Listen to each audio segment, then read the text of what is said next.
Merci pour cet exposé passionnant. Vous venez de faire référence au livre de Bissonne, qui vient d'être traduit en français aux belles lettres, qui a pour titre « La crise du XIIe siècle » et qui est vraiment un très grand livre sur la naissance de la responsabilité politique. On ne peut pas discuter tout votre exposé. Laissons de côté ce qui a trait, je dirais, à la constitution de votre corpus, à son traitement direct, pour examiner des questions plus générales. En introduction, vous avez cité Michel Foucault en insistant sur le lien, en tout cas pendant cette période, entre la notion de gouvernement de soi et gouvernement des autres, c'est-à-dire de gouvernement tout court. Mais en fait, c'est ce lien entre l'idée de gouvernement et celle de la capacité à se gouverner soi-même, ça va être une vision qui va s'étendre, je dirais, jusqu'à la période de Machiavel. Parce que du début du Moyen-Âge jusqu'à la Renaissance, enfin jusqu'au triomphe de l'idée de raison d'État, ce lien entre la capacité à gouverner et le fait de se gouverner moralement soi-même va être le grand schéma général. Alors, à l'intérieur de ce grand schéma général, il y a évidemment des ruptures et des changements, et c'est ça qu'il est intéressant de voir. Et donc, revenons un peu sur cette question du passage aux enquêtes réparatrices, aux enquêtes réformatrices, sans parler pour l'instant de l'enquête. Nous y reviendrons après. Quel est, au fond, le point central de distinction entre Louis IX et Philippe le Bel, du point de vue de ce rapport entre gouvernement moral de soi-même et gouvernement du pays? Ce qui me frappe, c'est que dans toute la vision réparatrice et liée au salut de l'âme et la comptabilité très précise qui est faite chez Louis IX, il y a au fond une vision qui est essentiellement une vision individuelle. Il n'y a pas du tout une théorie de l'État. On a discuté il y a 15 jours avec Patrick Boucheron, et bien sûr, les vertus théologales étaient mises en avant à Sienne, mais ces vertus théologales, elles étaient en quelque sorte ordonnées à une vision du bon gouvernement en général. Ce qui me frappe, c'est que Louis IX n'a pas de théorie du bon gouvernement. Il a une théorie de la justice, il a une théorie du salut de l'âme, il n'a pas une théorie générale du bon gouvernement, ce que va avoir Philippe le Bel. Et comment vous expliquez justement le fait que c'est avec Philippe le Bel, à ce moment-là, que va naître que va vraiment se développer cette littérature des miroirs des princes? Parce que les miroirs des princes, c'est justement la littérature qui fait le lien entre une philosophie politique et un art de gouverner, et puis le suivi de vertus chrétiennes. Alors qu'il n'y a pas du tout cette littérature du temps de Louis IX. Et donc, à l'intérieur d'une même vision du rapport entre l'idée de gouvernement et le gouvernement de soi-même, la rupture, est-ce que ça n'est pas justement une vision chrétienne totalement individualiste, et puis une vision chrétienne qui va être ordonnée à... vous avez employé le mot de pontification, mais ordonnée à une vision, ce n'est pas simplement l'opposition de l'ordre mendiant et de la papauté, c'est l'opposition de l'organisation de l'universel à l'organisation simplement de la conduite personnelle. Donc comment vous expliquez les termes de cette rupture? Est-ce qu'au fond, c'est Louis IX qui fait exception?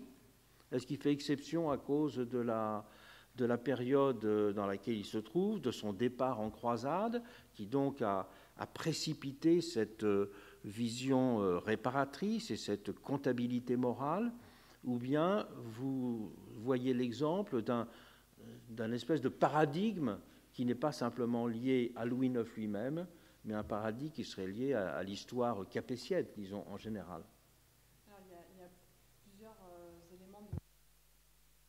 Il y a plusieurs éléments de réponse à apporter à votre question. Tout d'abord, le royaume de France n'est pas du tout le même sous Louis IX et sous Philippe le Bel. La souveraineté est encore en construction sous Louis IX, puisqu'il y a véritablement une crise de croissance du royaume de France à l'époque du grand-père et du père de Louis IX, et qu'on n'est pas encore capable d'intégrer correctement ces provinces nouvellement acquises, dans lesquelles il y a des révoltes, et dans lesquelles les gens sont très loin de se sentir les sujets du roi de France. Et en fait, l'image qu'on a de la sujétion, souvent, est celle qui est héritée du grand siècle et de ce pouvoir absolu de Louis XIV, une sorte de souveraineté évidente, le roi est roi, et les sujets sont ses sujets. Et ce qu'on perd de vue, c'est que cette sujétion, elle s'est construite au Moyen-Âge et qu'elle s'est construite justement à partir du règne de Philippe Auguste, et que pour que les sujets se reconnaissent que les sujets se reconnaissent comme sujets du roi de France et non pas comme sujets du comte de Toulouse ou du vicomte de Béziers, il a fallu les convaincre qu'ils avaient intérêt à se reconnaître les sujets du roi de France. Puisque une des mamelles de la gestion de l'État moderne, de la jeunesse de l'État moderne, c'est l'armée. À l'époque, on n'a pas la guerre, on n'a pas l'armée, donc ce n'est pas la force qui permet de le faire. Et donc je pense que ce projet réparateur, c'est aussi un projet qui est une façon de convaincre les populations d'adhérer au projet royal. Et une fois que les sujets se seront véritablement reconnus comme sujets du roi de France, ils accepteront par exemple d'être imposés par Philippe le Bel. Donc la France de Louis IX et la France de Philippe le Bel, en termes de construction de la sujétion, qui est un premier temps avant la construction de l'État, n'est pas du tout la même. Et puis ensuite, bien entendu, il y a des théories politiques qui ne sont pas les mêmes. C'est-à-dire qu'à partir du moment où Philippe le Bel se retrouve enfin un roi puissant, avec des sujets qu'il peut imposer généralement, le modèle qu'il va revendiquer pour sa royauté est celui de la théocratie pontificale. C'est-à-dire qu'il va se chercher un modèle d'imitation et qui est celui du pape. Et on a donc le recours à des procédures très, très souveraines. Par exemple, l'enquête est directement menée d'office par le pouvoir royal qui décide de mener de vastes enquêtes, non plus pour réparer des torts, mais pour réformer une administration. Donc on a vraiment un changement qui est essentiel. Et enfin, je verrai un dernier élément qui est cette croisade permanente, qui est cet idéal complètement anachronique qu'il y avait Louis IX pour la croisade, et qui pousse en fait à l'administration à s'organiser. Il y a énormément de mutations administratives extrêmement intéressantes qui s'observent à cette époque-là, puisque le roi est souvent absent, le roi a besoin de fonds, a besoin de liquidités, a besoin de consentement, mais qui est totalement absente ensuite sous le règne des derniers Capétiens, qui vont totalement délaisser ce projet de croisade, qui était en fait le grand projet du règne de Louis IX, comme l'a bien montré Jordan dans son ouvrage, qui était vraiment le moteur de ce règne, où périodiquement il fallait rassembler toutes les énergies et financières et morales du royaume pour le départ à la croisade.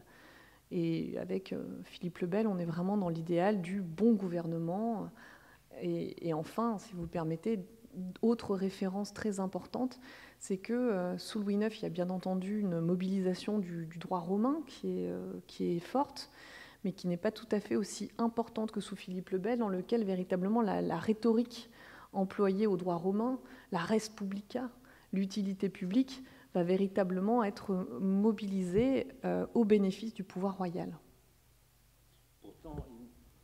Pourtant, il n'y a que 15 ans entre la mort de Louis IX et puis l'arrivée au pouvoir de Philippe le Bel. Donc 15 ans, ça n'est pas très long. Donc pour expliquer cette rupture, on ne passe pas tout d'un coup d'un royaume qui est simplement dans une jeunesse lointaine à tout d'un coup un État souverain constitué. Autant je crois que l'explication que vous donnez de l'abandon du projet de croisade, ça introduit une rupture absolument, certainement une rupture absolument fondamentale. Mais la rupture, elle est aussi d'ordre théologique. C'est-à-dire que ce soit Philippe le Bel ou que ce soit Louis IX, ce sont des souverains qui vivent entourés de moines, entourés de séculiers. Mais seulement, ça n'est pas les mêmes, effectivement. Et est-ce que c'est en quelque sorte la défaite, si je puis dire, des ordres mendiants qui, pour vous, relative, expliquerait ce changement dans la vision de la gouvernementalité qui est quand même très, très important. Alors, ce qu'il faut rappeler tout d'abord, c'est que les ecclésiastiques ne sont pas que l'entourage du roi, ils sont également le personnel administratif, le personnel de gouvernement du roi, puisque, bien entendu, les rois de France se sont d'abord tournés vers ceux qui savaient lire et écrire et qui avaient une formation universitaire, donc les clercs. Donc il est impossible de dissocier l'Église finalement du pouvoir royal en ces époques médiévales. Ce sont souvent les mêmes hommes. Mais vous avez totalement raison. Ce qui change également avec Philippe le Bel, c'est l'avènement de ceux qu'on a appelés les légistes et qui, dans l'entourage du roi, étaient des clercs qui étaient formés, cette fois-ci non plus au droit théologique, mais plutôt au droit romain, et qui ont permis en fait d'enrichir le discours politique et le discours public du roi, puisque bien entendu, vous avez raison, il n'y a pas d'un seul coup un État qui serait constitué sous Philippe le Bel. On a par contre un souverain qui proclame qu'il est souverain en son royaume et que l'État est né. Bien entendu, la réalité sur le terrain est bien différente. Et sous Louis IX, en effet, on a un amour de ce roi, mais également de sa sœur. Hein. Il faut penser que la sœur de Louis IX a quand même fondé l'abbaye de Longchamp, qui est une abbaye de mineurs. On a un véritable amour pour ces ordres mendiants qui sont une grande nouveauté, puisqu'ils viennent en fait d'apparaître quasiment au début, un peu avant la naissance de Louis IX. Et donc on a cette tentative du pouvoir royal de comprendre cette nouvelle théologie mendiante qui est la grande nouveauté du XIIIe siècle, qu'on ressentira moins par la suite. C'est très net par exemple pour les enquêtes, c'est-à-dire que Louis IX et son frère vont employer tous les deux des frères mendiants pour leurs enquêtes de réparation. Mais Alphonse de Poitiers, comme je le disais, aura tendance à se dire que le salut de l'âme, c'est une chose, mais la gestion des domaines, c'est également très intéressant.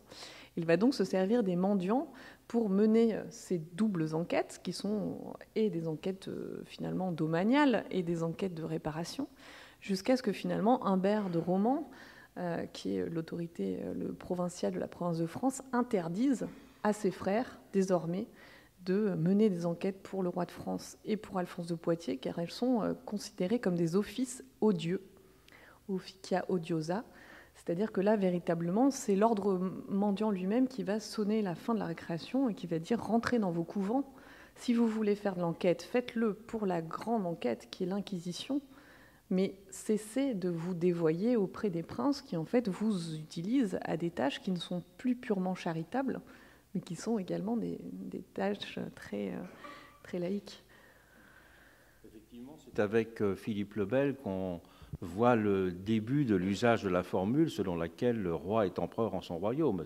Effectivement, ce qui va complètement changer, c'est l'idée que le royaume a pour but de réaliser un universel limité. Et qu'au fond, on peut dire que c'est ça qui marque le début de l'État-nation, c'est cette vision de l'universalisme qui enfin peut prendre un visage concret, alors que jusqu'à maintenant, il avait été une grande ambition, un grand idéal, mais sans pouvoir s'incarner véritablement. Enfin, en tout cas, c'est pour cela que les États-nations naîtront à la périphérie, si je puis dire, du Saint-Empire romain germanique. Mais pour revenir encore une seconde à cette distinction entre Louis IX et Philippe le Bel, une des caractéristiques, vous avez parlé des légistes, mais ces légistes, beaucoup aussi, étaient des grands théologiens.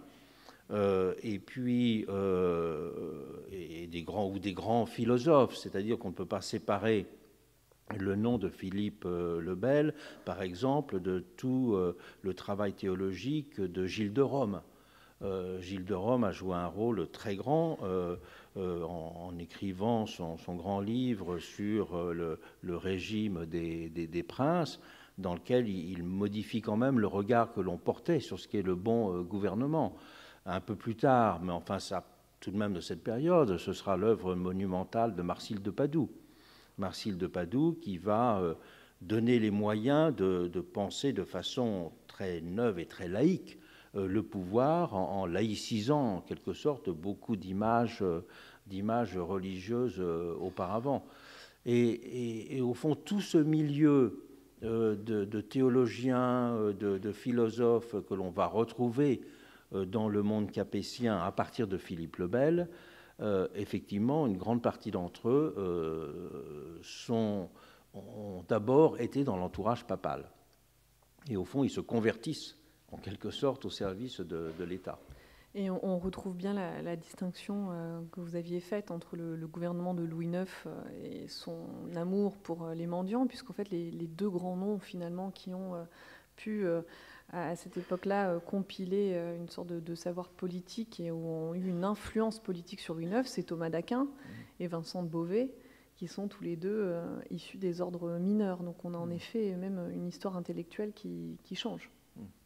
Oui, et puis Thomas d'Aquin, lui, mettra surtout l'accent justement sur le bon pasteur, et donc sur les qualités morales du bon pasteur, plus que sur la finalité politique de l'entreprise. Peut-être qu'on pourrait maintenant en venir à ce qui était tout de même l'essentiel de votre thèse, c'est la signification et le rôle des enquêtes.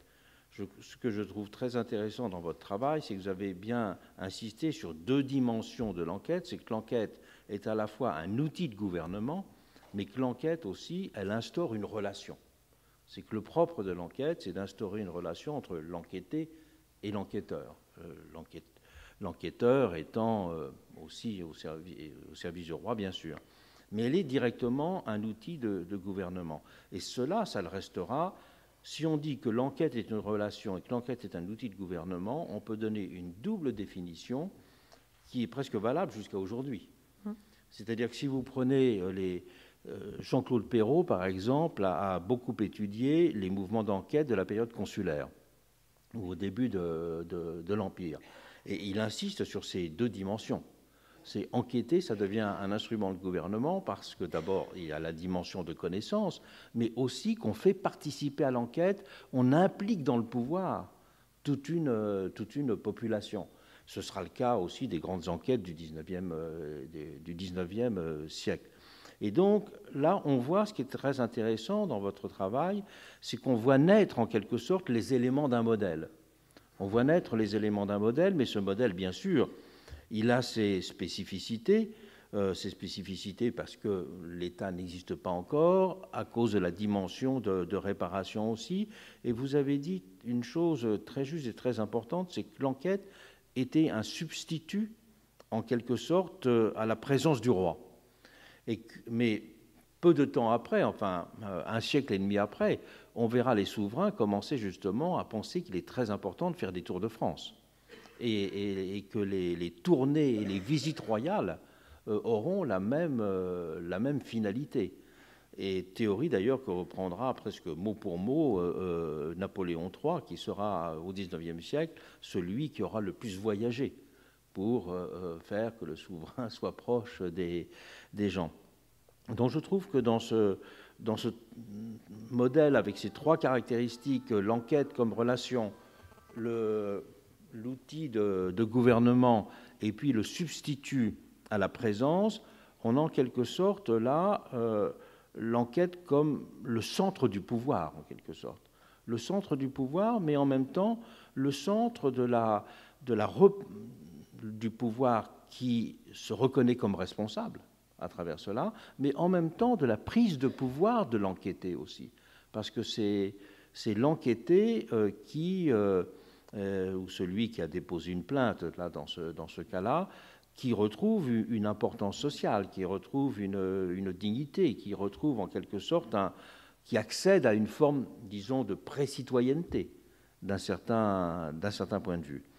Donc, est-ce que vous pensez véritablement que ces enquêtes, donc, avec ces spécificités de réparation à l'époque, sont la véritable naissance d'un modèle, ou bien que l'on reprend là une tradition encore plus ancienne, une tradition non pas médiévale, mais une tradition romaine, où il y a un travail de recensement dans lequel se crée à la fois de la suggestion et en même temps de la reconnaissance sociale. Oui, tout à fait. L'enquête est véritablement un outil entre les mains du souverain pour très simplement se faire aimer quand il s'agit ici de venir dénoncer les abus de l'administration, et non seulement de les dénoncer, mais d'espérer avoir réparation de ces abus, et la meilleure des réparations, qui est la réparation sonnante et trébuchante, la réparation financière. Donc il y a plusieurs jalons entre le pouvoir romain et Louis IX. Il ne faut pas oublier les missi dominici qui avaient été envoyés par les Carolingiens. Mais en fait, finalement, il n'y a de possibilités véritablement d'enquête générale, de grande enquête, que quand on a un royaume suffisamment étendu et qui a justement une sorte de vocation universelle. Donc ici, on a ces premières grandes enquêtes qui ont en effet plutôt convaincu, je pense, les sujets du roi de France. Puisqu'en fait, cette première procédure n'était pas destinée... On avait, par exemple, les seigneurs, localement, faisaient déjà des enquêtes qu'on appelait des aveux de droit, où en fait, les paysans devaient venir devant le seigneur pour avouer les terres, confesser les terres et les droits qu'ils devaient au seigneur. Et donc, on était finalement dans une vision assez coutumière, féodale du pouvoir, comme simplement l'organisme qui régente toute la vie. Et ici, on demande quand même en effet une sorte de participation au sujet, puisque cette fois-ci, le sujet, même si sa parole est contrainte, il a droit de venir incriminer le roi et ses officiers. Donc on n'est pas simplement sur l'aveu d'une domination, on est aussi plutôt sur l'aveu d'une suggestion, c'est-à-dire également d'une participation et parfois d'une contestation de ce qu'on peut penser être le bien commun. Puisque certains des sujets, par exemple, les communautés villageoises vont venir pour réclamer des baisses d'impôts parce qu'elles trouvent que leur imposition n'est pas la bonne. Et derrière, on peut courir au XIVe siècle avec la révolte des Tuchins qui va se révolter pour un bon usage de l'impôt. Donc en effet, on voit ici en germe ce recours à la parole des sujets et cette remise en possession d'une sorte de pouvoir, au moins de contestation et d'action, qui est orchestrée par le roi de France, bien entendu, et très limitée, mais qui est là. Ça veut dire aussi que c'est en quelque sorte la naissance d'une fonction parlementaire, au sens propre du terme. Et d'ailleurs, l'enquête restera de façon continue un élément constitutif du pouvoir parlementaire. Et on peut dire qu'au XIXe siècle, au moment où le pouvoir parlementaire, je dirais, prend toute son ampleur, le pouvoir d'enquête parlementaire est le cœur de la fonction parlementaire. Donc, indépendamment de la représentation, de la fonction de représentation, cette fonction d'enquête a été en quelque sorte le premier élément qui constituait d'une certaine façon le rapport entre le souverain et les sujets, qui avait une dimension d'ordre parlementaire. L'autre fondement du Parlement, c'est tout de même justement la justice. C'est que le Parlement, initialement, une cour de justice, et pas simplement une cour représentative. Donc là, ça fait une différence assez grande. Et c'est précisément sous Louis IX que le Parlement de Paris va être fondé. Il avait déjà une existence, puisqu'une partie de l'activité de la Cour du Roi a été de juger des litiges. Mais ici, ce qui est particulièrement intéressant, c'est de voir comment Louis IX se sert justement de cette procédure d'enquête, l'inscrit au cœur même de son Parlement, pour finalement devenir une cour d'appel de litiges qui auront pu intervenir entre des seigneurs et ses sujets. Et c'est comme ça que progressivement, on a une justice souveraine qui va s'établir, et qui va s'établir en mettant en son cœur l'enquête, c'est-à-dire une procédure qui recourt à des témoins, une procédure qui nous semble, à nous en tout cas, coutumière, moderne, puisqu'aujourd'hui c'est comme ça qu'on démontre encore la vérité, par le recours de témoins. Et c'était une manière en fait de montrer que la justice du roi était au-dessus de celle des autres, mais qu'elle était au-dessus de celle des autres parce qu'elle était équitable et qu'elle était efficace.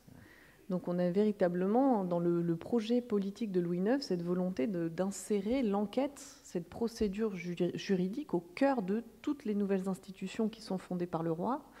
Et le roi va interdire également dans ses tribunaux, c'est-à-dire les tribunaux de tous ses officiers, les prévôts et les baillis, le recours au duel judiciaire, avec bien entendu à cette époque aucun résultat, puisque le duel judiciaire, c'est véritablement une manière de prouver son fait qui est très appréciée par les nobles et une partie de la société.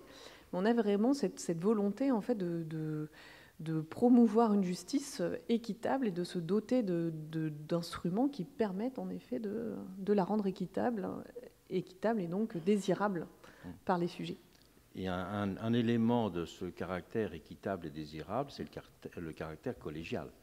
C'est-à-dire que le Parlement, c'est justement un collège, ce n'est pas simplement une personne qui décide. Et donc le renforcement de l'équité est aussi produit par cette dimension collégiale du Parlement et des premières cours de justice. Une chose qui est frappante dans votre travail, c'est que on ne voit pas la façon dont un discours sur la monarchie se ressaisit des résultats de ces enquêtes, parce qu'après tout, ces enquêtes, elles ont été retrouvées, si je puis dire, au XIXe siècle, et vous en avez fait le récit, mais il n'y a pas de mise en récit par la monarchie de ce travail d'enquête. Comment vous l'expliquez? Parce que si on vous lit rétrospectivement, ça paraît étrange qu'il n'ait pas fait ce travail.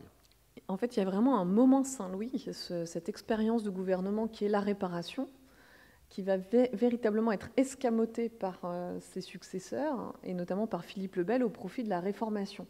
Justement, dans cette grande lutte qui a opposé le roi de France au pape, qui lui avait menacé de le réformer lui-même, on se demande bien ce que ça veut dire, et son royaume à sa place. Et du coup, bien entendu, le roi ne pouvait plus se présenter dans la posture de l'accusé. Il était accusé par le pape et il n'allait pas encore reconnaître en effet qu'il avait péché contre ses sujets, ce que Louis IX n'avait aucun mal à faire, puisqu'en fait, il pensait véritablement qu'être un bon chrétien, c'était être un bon roi. Donc on a déjà cette distinction fondamentale, c'est que les enquêtes qui seront menées par les derniers capétiens n'accusent plus le roi en personne. On accuse les officiers qui sont responsables de tous les maux. On est là en fait à cette grande rupture qu'on va pouvoir suivre jusqu'à la Révolution française entre le roi est bon, mais ses officiers sont mauvais. Alors que Louis IX disait « je suis également coupable ». Donc il y a cette dimension qui est très très importante, cette dimension de la responsabilité personnelle du souverain. Oui, il est vrai qu'avant la Révolution, beaucoup de livres insisteront sur le thème « Nous gémissons sous le despotisme ministériel Oui. ». C'est le despotisme ministériel que l'on critiquera et pas du tout le despotisme du roi. Mais ça veut dire une chose très importante, ça veut dire que le roi n'est pas responsable, ça veut dire qu'il a une fonction. Et que le roi, effectivement, n'est pas une personne. C'est ce que disait déjà Louis XIV. Nous ne sommes pas une personne, mais nous sommes le public. Donc ça, c'est une différence importante. Je voudrais terminer par un point qui était très présent à la fois dans votre thèse et dans votre exposé, c'est la façon dont l'organisation de ces réparations était aussi une façon de construire le territoire royal. C'est-à-dire qu'on rendait 10% de quelque chose pour solidifier les 90% que l'on gardait, d'une certaine façon. Et vous avez cité au début de votre thèse ce qui appartient à la tradition normande, en tout cas à l'époque, du Domesday Book, c'est-à-dire Guillaume le Conquérant. Une des grandes innovations qu'il a amenées dans le gouvernement de la Normandie, c'est Guillaume le Conquérant a mis en place cette espèce d'enquête cadastrale, si l'on peut dire, qui a joué un rôle décisif. Et là, on a le sentiment qu'au fond, à travers ces enquêtes de réparation, il y a, de façon détournée, mais exactement le même but qui se met en place. C'est que c'est la façon de construire des éléments de cadastre. Si j'ai bien compris, vous avez fait votre maîtrise sur ce sujet-là, en Picardie. Mais là, dans ces territoires nouveaux, si je puis dire, c'est ce qu'on organise. Donc, d'une certaine façon, la puissance royale s'organise aussi par la constitution, je dirais, de la propriété, la constitution cadastrale de la propriété. Est-ce que vous pourriez, en conclusion, nous en dire un petit peu plus sur ce point-là, qui est très important, je trouve? Eh bien, ce qu'ont permis de montrer mes analyses sont finalement, je me suis intéressée aux ressorts territoriaux dans lesquels l'enquête avait été organisée, et dans un premier temps, le roi est bien contraint de se saisir du seul territoire qui est commun à tout le royaume et qui est facilement mobilisable, et qui sont les diocèses. puisque son royaume est avant tout divisé en diocèses, avant d'être divisé en bailliages. Ça reste très très théorique, les ressorts administratifs de l'époque.